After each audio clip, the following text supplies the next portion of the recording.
The alarm bells rang through the massive council hall, red lights flashed on every wall. Emergency messages poured in from across the galaxy. The giant screens that covered the curved walls showed the same thing over and over again. Empty space. Dark planets. Silent stations. Counselor Thexara stood at the center of the great hall. Her forearms moved quickly as she read report after report. Each one said the same impossible thing: the humans were gone. All of them. This cannot be right, said Ambassador Kethver. His blue skin had turned pale. The tall alien looked at his datapad again. 700 billion humans do not just disappear. 847 billion, corrected Counselor Yethmaya. Her crystal body sparkled as she spoke. That was the last count from the human census 3 months ago. The council hall held representatives from 200 species. Some had been traveling between stars when humans still lived in caves. Others had built great cities while humans were learning to make fire. All of them were now staring at empty screens and asking the same question. Where did the humans go? Thexara raised her voice above the noise. Order! We need order in this chamber. Her voice boomed through the speakers. The other council members slowly became quiet. We all see the reports, she continued. Every human colony is empty. Every human ship has vanished. Every human station shows no life signs, but we must stay calm. There has to be an explanation. Counselor Zelmuth from the warrior caste spoke up. His massive form cast a shadow over the smaller delegates near him. What if this is some kind of trick? The humans always were too clever for their own good. Maybe they are hiding. Planning. Something several council members nodded. They remembered how humans solved problems. While other species would spend years studying an issue and forming committees, humans would just try something new. It made many of the older species uncomfortable. The humans never did follow proper procedure, said High Magistrate Valandra. Her 6 eyes blinked in sequence as she spoke. They would ignore our guidance, make their own rules. Perhaps this is another one of their chaotic schemes? Ambassador Kethver shook his head. I worked with the human delegation for 15 years. They were direct, honest. If they wanted to leave council space, they would have told us. They would have demanded something. Made threats. The silence is not like them. The screens around. The chamber showed more empty places. New Eden Colony, which had 3 million humans just yesterday, was now a collection of empty buildings. The mining stations around Kepler 7 showed no activity. Even the great human trade hub at Ross Station was dark and lifeless. Maybe they went back to their homeworld, suggested Counselor Pipara. Her small, mouse-like features made her look worried. Earth? Maybe there was some emergency. We checked Earth first, said Yethmaya. Her crystal form flashed red as she displayed the data. Empty. The whole planet shows no human life signs. But all their cities are still there, their roads, their buildings, like they all just vanished at the same moment. Thexara walked to the center of the chamber. She looked at the empty chair where the human representative usually sat, Dr. Sarah. Cheon had occupied that seat for the past 8 years. She had been a strong voice for her species. Sometimes too strong in Thexara's opinion. The humans have been problematic for some time, Thexara said. Her voice carried to every corner of the great hall. They refused to accept guidance from their betters. They insisted on dangerous experiments. They would not follow established protocols that have worked for thousands of years. Murmurs of agreement came from many of the council members. The humans had indeed been difficult. When the council said mining asteroids required a permit and 3 years of environmental studies, humans would just start mining. When the council established trade routes that took 6 months to approve new cargo, humans would find their own paths through dangerous space. Perhaps, Thexara continued, this is actually a blessing. The galaxy will be more stable without their chaos. More peaceful without their constant challenges to proper order. But where did they go? Asked Cuthfer. 800 billion people do not just disappear. Ships do not vanish without traces. There should be something, engine signatures.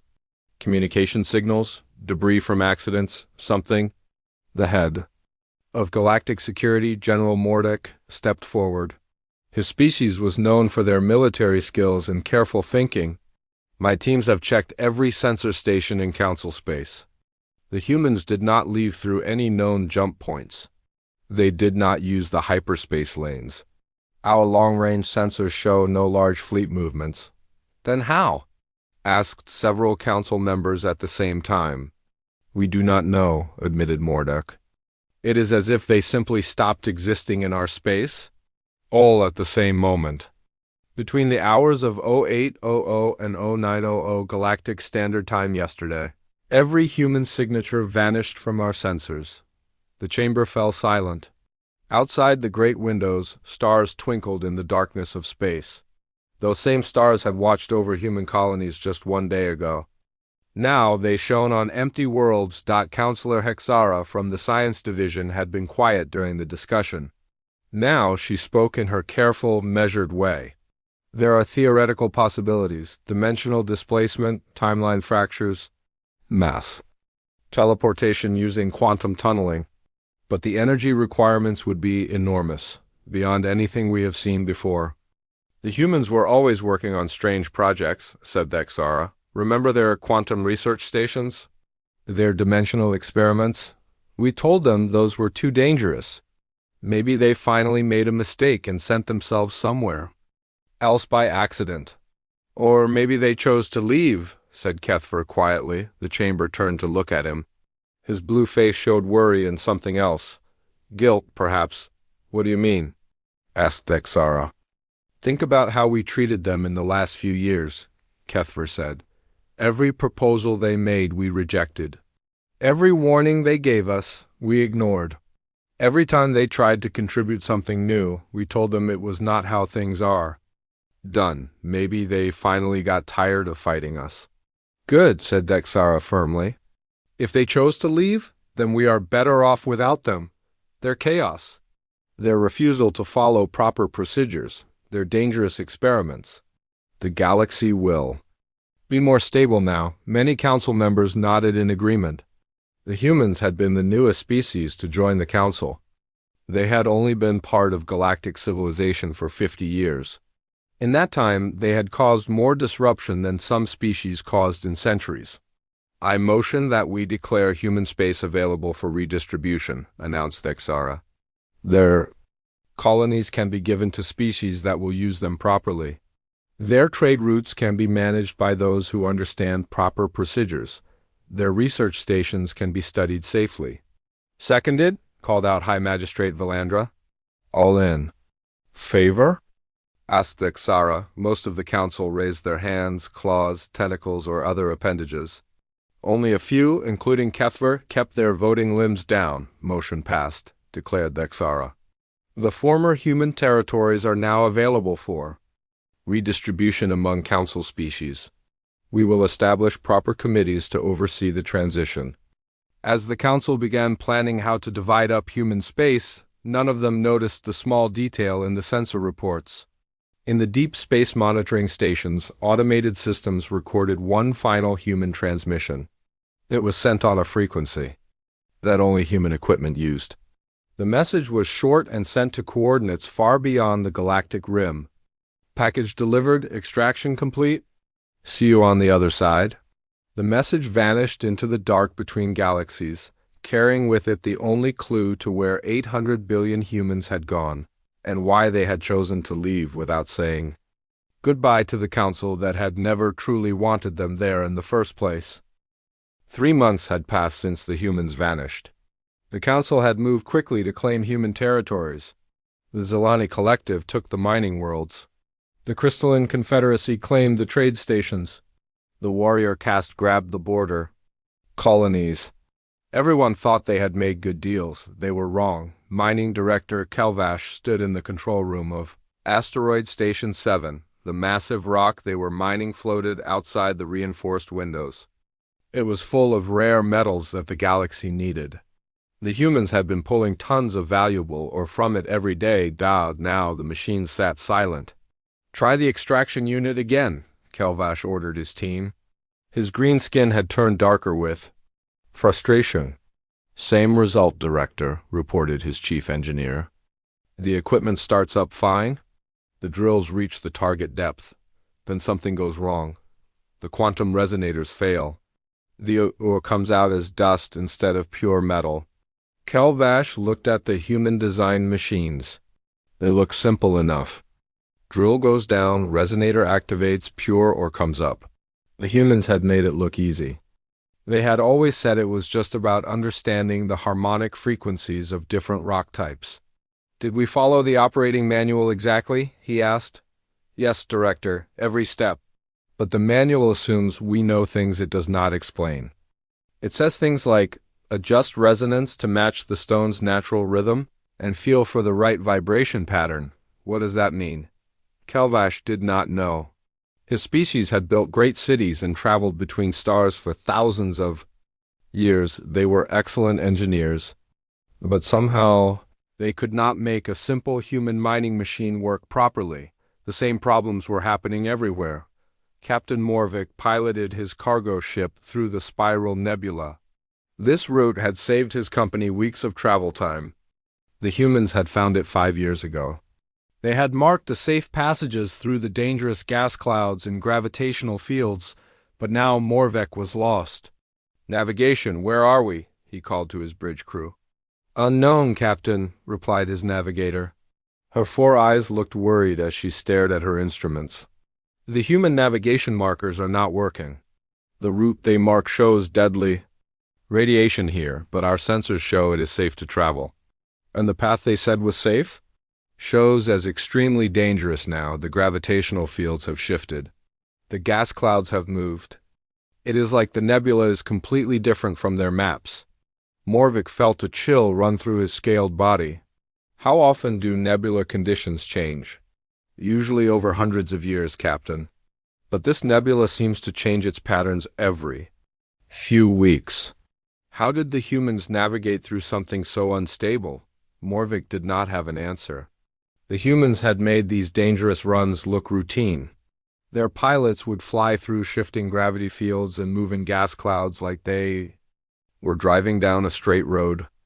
Now, without human guides, the most profitable trade routes in the galaxy had become too dangerous to use. Back on the Council homeworld, Counselor Yethmaya studied economic reports in her crystal chamber. The numbers were troubling. Trade was down 18% across all sectors. Mining output had dropped by 30%. Several major shipping companies had gone out of business. This cannot be right, she said to her assistant, a young Valthari named Solara. I have checked the numbers 3 times, Counselor, Solara replied. The economy is slowing down in sectors where humans used to work. But they were only here for 50 years. Surely we managed fine without them before they arrived. Solara pulled up older economic data. Yes, Counselor. But when the humans joined the Council, overall galactic productivity increased by 40%. They found new ways to do things, faster ways, cheaper ways. We all benefited, even if we did not realize it. Yethmaya's crystal body flickered. With annoyance, they ignored proper procedures. They took dangerous shortcuts. Yes, Counselor, but their shortcuts worked. And now that they are gone, we are discovering how much we relied on their innovations. The problems were not just economic. On the former human colony of New Haven, colonization director Thelmos walked through empty buildings. His species, the hegemony, had quickly claimed this world. It had rich soil, good water, and a comfortable climate. The humans had built a thriving city of 2 million people here, but when Thelmos brought his colonists to settle the world, strange things started happening. The crops keep failing, reported his agricultural specialist. The soil tests show it should be perfect for our food plants. But everything we grow dies within weeks. What about the human crops that were left behind? Those are thriving. Their food plants are growing better than ever. But our species cannot eat human food. And we cannot figure out why their plants grow when ours do not. Thelmos looked at the empty human houses. They were well built and comfortable. But his people could not live in them either. The air circulation systems did not work right for his species. The water recycling was designed for human biology. Even the waste disposal systems were tuned for human needs. How did the humans make this world work so well for them? He wondered. They adapted, Director, his specialist replied. Our records show they spent the first 5 years changing their crops. Their buildings, even their own biology to match this world, they did not try to make the world fit them. They made themselves fit the world. That was not how other species did things. When the hegemony colonized the planet, they brought massive terraforming equipment. They changed the air, the soil, the water to match their needs. It took decades and cost enormous amounts of money. But it worked. The humans had done something different. Something that other species were not sure how to copy, the same pattern repeated across former human space. Worlds that had seemed perfect for human life turned out to be surprisingly hostile to everyone else. Trade routes that humans had pioneered became dangerous dead ends. Machines that humans had built worked perfectly, but only for humans. In the Deep Space Monitoring Station at the edge of Council territory, sensor technician Yilvoth noticed something disturbing in the long-range scans.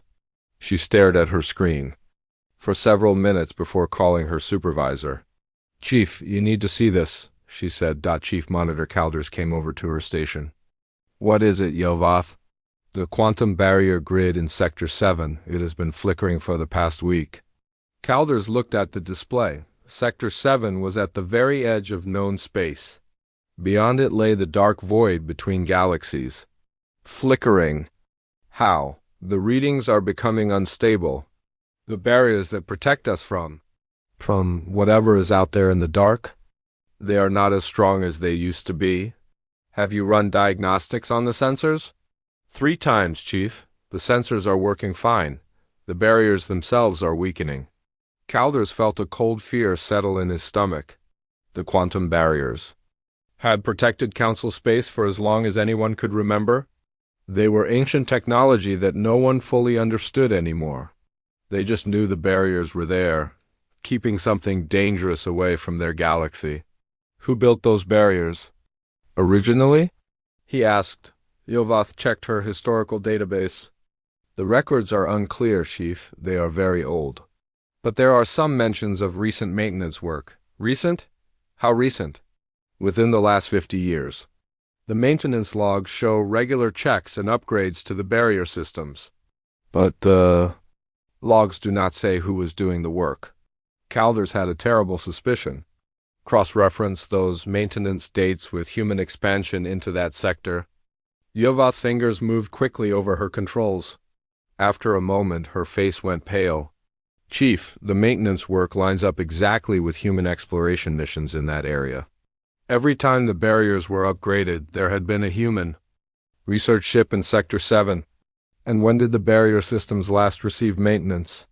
3 months ago, Chief, right before the humans disappeared. Calders stared at the weakening barriers on his screen. Beyond them, in the dark between galaxies, long-range sensors were starting to detect something moving, something big. Something that had been held back by barriers that were now failing. Something that the humans might have been quietly protecting them from all along. He reached for his emergency communication device.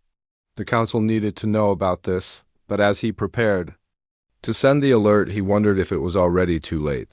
The humans were gone, the barriers were failing, and whatever had been kept in the dark was now free to approach their galaxy. The cracks were showing everywhere.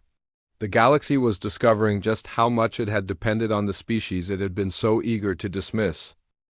Dr. Velthani crawled through the dark maintenance tunnel of Research Station. Omega, her 6 legs moved carefully over the metal grating. Behind her, 3 other Velthari archaeologists followed with scanning equipment. They had come to this abandoned human station looking for clues about where the humans had gone. What they found was much worse. The main data core should be just ahead, called back her assistant, Moressa. The station schematic showed is behind that sealed door. The door had been locked with human security codes, but the Velthari were experts at breaking into old systems. After 2 hours of careful work, the heavy door slid open with a grinding sound. Inside was a room filled with computers and data storage units. Most of the equipment was still running on emergency power. Red warning lights blinked on every display. "Strange," said Velthani. "Why would they leave all this equipment running when they evacuated?" "Maybe they left in a hurry," suggested Moressa. Velthani connected her scanner to the main computer terminal. Data began flowing across her screen. At first it looked like normal research files, studies on quantum physics, reports on deep space exploration, standard scientific work. Then she found the classified folders. "Moressa, come look at this," she called. Her assistant scurried over on her 6 legs. "What did you find, Doctor?" "These files are marked Project Dark Tide. They are heavily encrypted. But our systems can break human encryption given enough time." "How long?" "Several hours, but there is something else. Look at these timestamps." Moressa studied the data. "These files have been updated regularly for the past 30 years. The last update was 3 days before the humans disappeared." 30 years, repeated Velthani. "The humans have been working on this project since shortly after they joined the Council. While their computers worked to break the encryption, the team explored more of the station. In another sealed room, they found something that made Velthani's blood run cold. Weapons, advanced weapons, like nothing she had ever seen. "These are not normal plasma guns," said her weapons expert, Kilvex. "The energy signatures are completely different. And look at these targeting systems. They are designed to track objects moving faster than light." "What moves faster than light?" asked Moressa. "Ships in hyperspace," replied Kilvex. "But these weapons seem designed to hit targets that are not using normal hyperspace. Something else. Something moving through dimensions we do not understand." Velthani felt a growing sense of dread. "Keep searching. I want to know what the humans were preparing to fight." 6 hours later, the encryption finally broke. The files from Project Dark Tide opened on Velthani's screen. What she read made her legs shake with fear. The first file was dated 28 years ago. It was a report from a human deep space exploration ship. Contact made with unknown entities. In the void between galaxies. Entities appear to be artificial in nature, mechanical, hostile. They consume matter and energy to replicate themselves. Warning: these entities are moving toward our galaxy. Estimated arrival time, 30 to 40 years. Velthani scrolled to the next file. It was a formal report to someone called Project Command. "Council has been informed of the threat." Counselor: "The Xara dismissed our evidence as primitive fear-mongering. Counselor Zelmuth called it human warmongering. Motion to prepare galaxy-wide defenses was voted down. 847 to 12. Only the Kethver delegation and 3 minor species voted with. U.S. More files followed, years of research. Detailed studies of the approaching threat. The humans had given it a name, the Devour Swarm. Mechanical entities confirmed to be self-replicating. They break down matter at the molecular level to create more of themselves.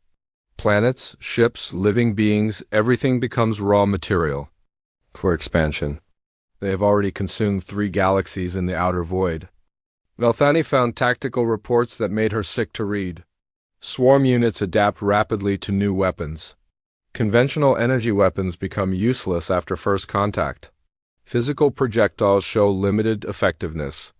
Quantum disruption weapons show promise but require massive energy sources. Test results confirm swarm units can mimic the appearance and behavior of consumed species. Infiltration capabilities extremely high. Traditional security measures ineffective. Warning: Swarm has begun probing attacks on our quantum barrier systems. Barriers are holding for now, but showing signs of stress. Recommend immediate reinforcement. The files showed a timeline of growing desperation. The humans had tried again and again to warn the Council. Each time, their warnings were ignored or dismissed. Motion to evacuate border systems denied. Council states that panic-based decisions are not appropriate for civilized species. Request for emergency defense funding denied, Council maintains. that unproven threats do not justify disrupting established budgets. Proposal to share quantum barrier technology with Council species denied. Council rules that primitive species should not have access to dangerous technologies. Velfani found the most recent files. They painted a picture of a species preparing for the worst. Council has made it clear they will not act on our warnings. Swarm arrival now estimated at 18 months. We cannot save those who refuse to be saved. Project Exodus approved. All human colonies will be evacuated to prepared positions beyond the galactic rim. Quantum anchor systems will be maintained until final evacuation. Final warning delivered to Council today. As expected, motion to take action was voted down. The Xara called our evidence fabricated to justify human expansion. The die is cast. The last file was dated 1 day before the humans disappeared. All anchor systems ready for shutdown. Evacuation fleets standing by. When we leave, the barriers that have been protecting this galaxy will fail within months. The swarm will follow us, but by then we will be ready for them. The Council chose their path. We choose ours. Velthani stared at the screen in horror. The humans had not abandoned the galaxy out of anger or frustration. They had left because they knew what was coming. And they had been the only thing standing between the Council and destruction. "Doctor," called Kilvex from across the room. "You need to see this." She scurried over to where he stood in front of a massive display screen. It showed a map of the galaxy with thousands of red dots scattered across it. "What are those markers?" she asked. "Quantum anchor points.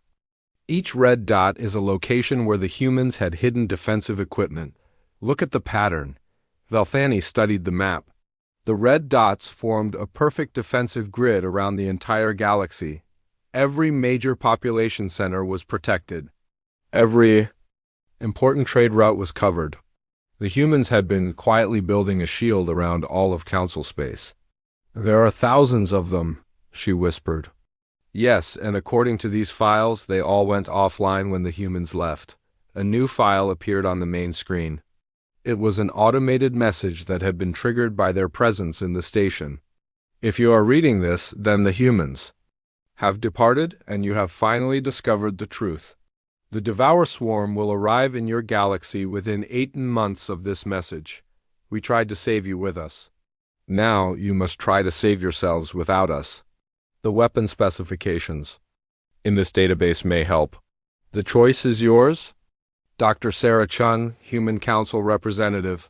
Velthani felt her world crumbling around her. Everything the Council thought they knew was wrong. The humans had not been troublemakers or primitives, they had been protectors. While the Council argued about proper procedures and established protocols, the humans had been quietly saving everyone, and now they were gone. "We have to warn the Council," said Maressa. "Will they listen this time?" asked Velthani. "They have to. The evidence is right here." But even as she said it, Velthani wondered if it was too late. The barriers were failing, the swarm was coming, and the only species that had been prepared to fight them had taken their knowledge and disappeared into the dark between the stars. The galaxy was about to learn the price of dismissing those who had tried to save them.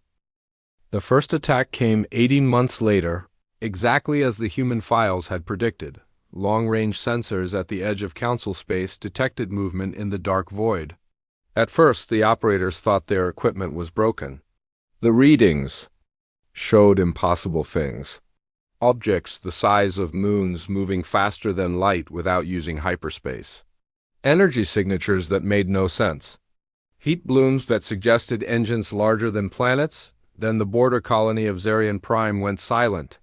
"Emergency Council session." The alarms echoed through the great chamber. Representatives from hundreds of species rushed to their seats. The giant screens showed static where Zarian Prime used to report from. "What is the situation?" demanded Counselor Thexara. She had aged in the months since the humans left. The economic problems and failing infrastructure had made her job much harder. General Mordick stepped forward. His military bearing looked less confident than before. Zarian Prime has not responded to communications for 6 hours. Our last sensor reading showed multiple unknown contacts approaching the system. Unknown contacts? What kind of ships? That is the problem, Counselor? They do not match any known ship design. They are wrong. The sensors cannot get clear readings.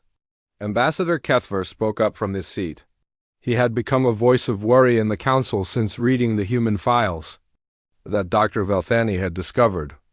General, do these contacts match the descriptions in the human warnings? I am afraid they do, Ambassador.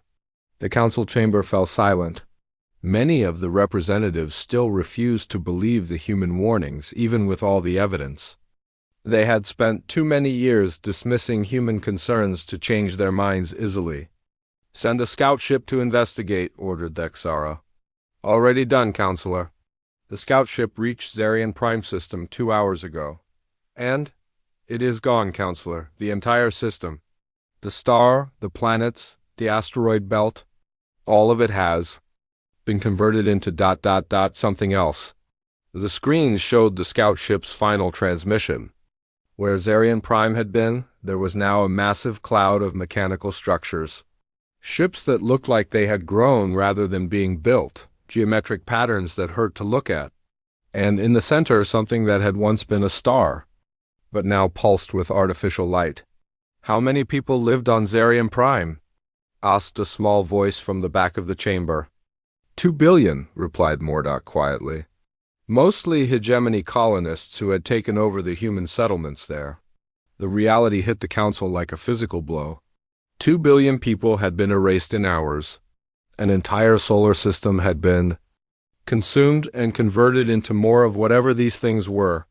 Deploy the border fleets, ordered Dexara. All military forces to defensive positions. Which defensive positions, Counselor? Asked General Mordock, the standard border defense grid. Counselor, the standard grid was designed to fight other galactic species, ships with known weapons and tactics. These do not follow any known patterns. Kethver stood up. General, do we have access to the human tactical files? The ones Dr. Velthani found? Some of them, but they are difficult to understand. The humans plan tactics around weapons we do not have and strategies that seem chaotic. Show us what you can. The screens changed to display human battle plans. The other council members stared in confusion. Human tactics looked nothing like proper military doctrine. Instead of neat formations and established procedures, the humans planned for constant movement, rapid adaptation, and something they called controlled chaos. This makes no sense, said Counselor Zelmuth.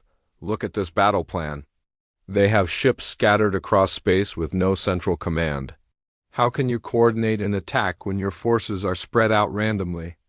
It is not random, said Kethver, studying the display. Look closer. Each ship has multiple fallback positions, multiple escape routes.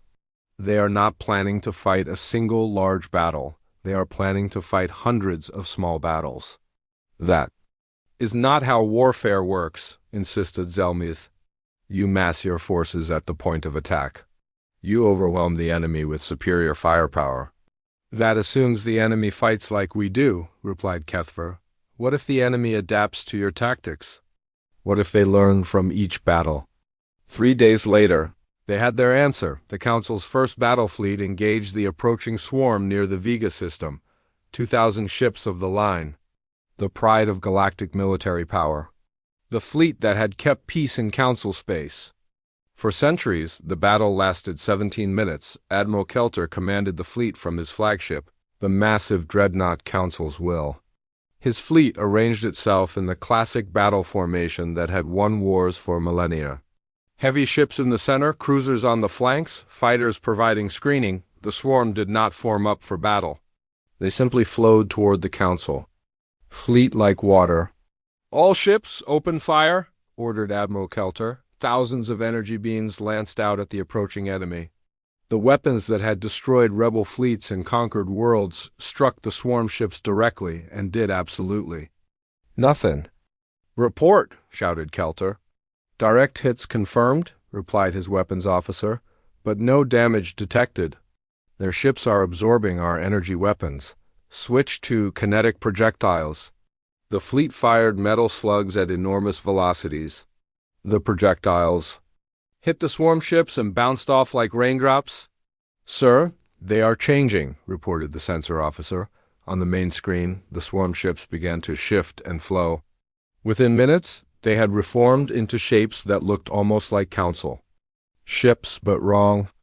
Like someone had tried to copy Council. Designs from memory. Then the swarm fired back. Their weapons were exact copies of Council energy beams, but they worked. Council ships began exploding as their own weapons were used against them. How are they copying our weapons? Demanded Kelter. Unknown, sir. But it gets worse. They are adapting to our shield frequencies. Our defenses are becoming useless. The battle became a massacre.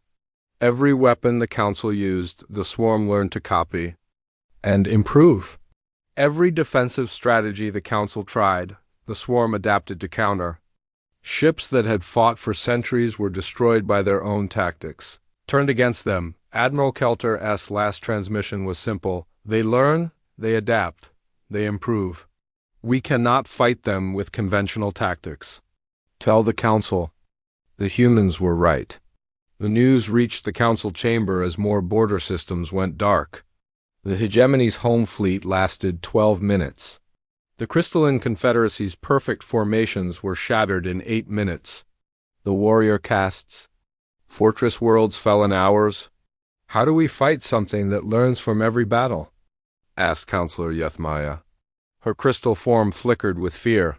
We do not, said Kethver quietly. That is why the humans left. They knew this was coming. They knew our traditional methods would fail. Then what do we do? Demanded Thexara. Doctor. Velthani had been studying the human files for months. She spoke up from her observer seat. The humans had a plan. But it required weapons and tactics that most Council species would find disturbing. Explain. The humans planned to fight the swarm by being more unpredictable than it is. Constant change, no set patterns, no standard tactics. They called it adaptive warfare, but it requires giving up everything we think we know about proper military procedure. Show us, ordered Thexara. The screens displayed more human battle plans. The Council representatives stared in horror at tactics that seemed to have no structure at all. Ships that would break formation without orders. Attacks that came from every direction at once. Weapons that were used in ways that violated every safety protocol. This is chaos, said Zelmuth. Yes, agreed Velthani. Controlled chaos. The humans believe that the only way to fight something that adapts perfectly is to be so chaotic that there is nothing to adapt to. We cannot fight this way, protested several Council members. Our crews are not trained for such disorder. Then we will lose, said Kethver simply. The humans spent 30 years preparing for this war. They developed weapons we do not understand and tactics we are not capable of using. They tried to share their knowledge with us and we refused to listen. More reports came in. System after system fell to the swarm. Each defeat taught the enemy more about Council capabilities. Each battle made the swarm stronger and harder to fight. The Council had 6 months of traditional warfare left before the swarm reached the core worlds. 6 months to learn what the humans had spent 30 years developing. 6 months to overcome. Millennia of military tradition and embrace the chaos they had always feared. 6 months to become what they had never wanted to be, or cease to exist at all. The Council's last stronghold was the core system itself, home to 15 trillion beings from hundreds of species. The seat of galactic civilization for over 10,000 years. Now it was surrounded by the growing darkness of the swarm, Counselor. Thexara stood in the emergency command center deep beneath the Council chambers. Around her, the greatest military minds of the galaxy worked desperately to find some way to stop the approaching enemy. They had 6 days left before the swarm reached the core worlds. Status report, she ordered. General Morduck looked exhausted. He had not slept in weeks. We have lost contact with the outer defensive ring. The Hegemony evacuation fleet was destroyed 3 hours ago. The crystalline homeworlds went dark yesterday.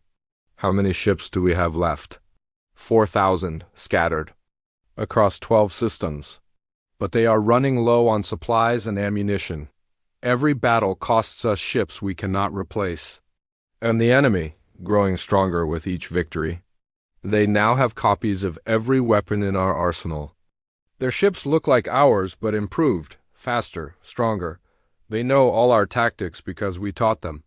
Vexara closed her 4 eyes in despair. The proud council that had ruled the galaxy was dying, all because they had been too proud to listen to warnings from a species they thought was beneath them.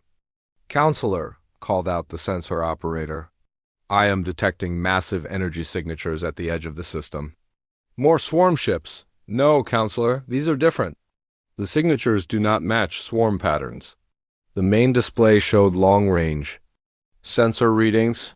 Hundreds of contacts were approaching from the direction of the galactic rim. Large ships moving in formation toward the core system. "Are they refugee fleets?" asked Mordek. "Negative, General. These ships are too big to be refugee vessels. And they are moving too fast. They are heading directly for the swarm forces. Identify them." The sensor operator worked frantically at his controls. After several minutes, he looked up with confusion on his face. "Counselor, the computer cannot identify these ship designs. They do not match any known species in our database." "Show me visual confirmation." The screen changed to show telescopic images of the approaching fleet. The ships were unlike anything in Council space. They were sleek and deadly-looking, with smooth curves that seemed to bend light around them. Energy patterns flowed across their hulls like living things. They moved through space with a grace that made them look more like sea creatures than machines. "How many ships?" asked Vexara. "Over 3,000 confirmed. But Counselor, these are not normal ships. Each one is the size of a dreadnought. But they move like fighters. The energy readings are beyond our measurement scale." Ambassador Kethver entered the command center.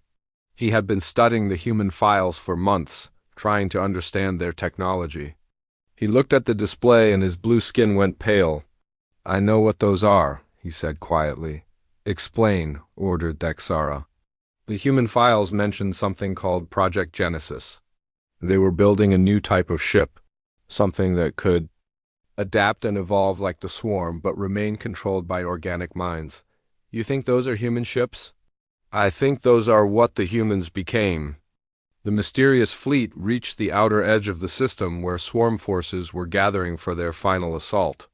What happened next changed everything the Council thought they knew about warfare. The human ships did not form battle lines. They did not announce themselves or demand surrender. They simply began to make the swarm disappear. It was not normal combat. There were no energy beams or missile exchanges. The human ships moved through space like dancers, and wherever they went, swarm vessels simply ceased to exist, not destroyed, not damaged. They just stopped being there. "What weapons are they using?" demanded Mordek. "I do not know, General. Our sensors cannot detect any weapon signatures. But the swarm ships are definitely being eliminated." On the display, thousands of swarm vessels that had been preparing to attack the core worlds were vanishing one by one. The mechanical plague that had consumed half the galaxy was being systematically erased by ships that fought like nothing the Council had ever seen. "Incoming transmission," announced the communications officer. "From the human fleet?" "Yes, Counselor." "Audio only. Put it through." A familiar voice filled the command center, Dr. Sarah Chun, the former human representative to the Council. But her voice sounded different, harder, more distant. "Council forces, this is Admiral Chun of the Human Defense Fleet. Maintain your current positions and do not interfere with our operations." Vexara stepped forward.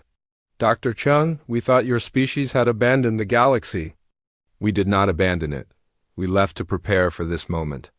You made it clear that you did not want our help. So we helped ourselves." "How? How are you destroying the swarm so easily?" "We have been fighting them for months with no success." "You tried to fight them with the weapons and tactics of the old galaxy." We built weapons and tactics for the war we knew was coming. What kind of weapons? There was a long pause before Chun answered. The kind you would have called too dangerous for civilized species to possess. On the display, the human ships continued their deadly work. The swarm had adapted to every council weapon and tactic, but they seemed helpless against whatever the humans were using. Dr. Chun, said Kethver, stepping closer to the communication station. This is Ambassador Kethver. I have been studying your files. The council knows the truth now. We know we were wrong. Too little, too late, Ambassador. Perhaps, but your species is still saving us. Why? Another long pause. When Chien spoke again, her voice carried a weight of sadness. Because it is the right thing to do. Even after everything, we will not let innocent people die for the mistakes of their leaders. The battle, if it could be called a battle, continued for 6 hours. When it was over, the entire swarm presence in the core system had been eliminated. The mechanical plague that had consumed world after world was simply gone. All swarm forces in this system have been neutralized, reported the sensor operator. And the human fleet? Still in position, Counselor. They appear to be waiting. Dr. Chion's voice came through the speakers again. Council leadership, prepare to receive a representative. We need to discuss the future. An hour later, a single human shuttle landed in the council spaceport. Dr. Sarah Chun stepped out, but she was not the same woman who had left 3 years ago. Her eyes held depths that spoke of horrors witnessed and hard choices made. She moved. With the confidence of someone who had faced the darkness between galaxies and won, she entered the council chamber where the surviving representatives waited. The great hall that had once held hundreds of species now held perhaps 50. The rest were dead, refugees, or had simply given up hope. Chien walked to the center of the chamber and looked around at the assembled aliens. When she spoke, her voice was calm but carried absolute authority. The swarm has been eliminated from this galaxy. Their infrastructure has been destroyed. Their ability to reproduce has been removed. You are safe. How? Asked Thexara. We spent 3 years beyond the rim learning to fight chaos with controlled chaos. We became something new. Something that could match the swarm's adaptability while keeping our humanity. What do you want from us? Chin smiled, but it was not a warm expression. Nothing. We wanted partnership. We wanted cooperation. We wanted to save you together. You chose a different path. And now? Now you will rebuild. The galaxy is yours to govern as you see fit. But understand this. The universe is not a safe place. There are other threats out there, worse threats. And the next time, we might not be watching.